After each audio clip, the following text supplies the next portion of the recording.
Hello everyone, मी पूजा Salunke, professional makeup आणि hairstyle artist. तर आज आपण ब्रायडलला किंवा सायडरला मी बन शिकवणार आहे तुम्हाला. तर व्हिडिओमध्ये दिल्याप्रमाणे हेअर व्यवस्थित विंचरून घेणे आणि त्याची एक मीडियम लेंथला पोनी घालून घेणे. आता ही पोनी कशी घालायची ती मी माझ्या चॅनलवर एक व्हिडिओ सेपरेट मेन्शन केलेला आहे. ज्यांनी कोणी बघितलं नसेल तर त्यांनी बघून घेणे, जेणेकरून आपल्या जे क्लायंट आहे तर त्यांना त्याचा काढता वेळेस वगैरे त्रास होणार नाही, हेअर एकदम मोकळे होतील.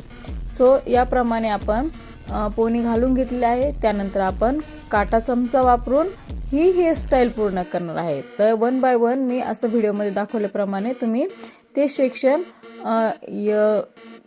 या लेफ्ट टू राईट आणि राईट टू लेफ्ट असे घालून घ्यायचे आणि उरलेल्या हेअरचे एक छोटीशी वेणी घालून घ्यायची.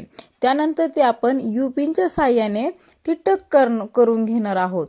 आणि जो आपला चमचा लावलेला आहे आपण फोक, तर तो काढून घ्यायचा आहे. आणि त्यानंतर जे वरचे हेअर आहेत ते मोकळे सोडायचे आणि वेगवेगळ्या हेअर ॲक्सेसरीजने ते सजून घ्यायचे. तर अशा प्रकारे ही आपली हेअरस्टाईल कंप्लीट झालेली आहे. तर असेच नवनवीन व्हिडिओ पाहण्यासाठी माझ्या चॅनलला लाईक, सबस्क्राईब आणि शेअर करायला विसरू नका.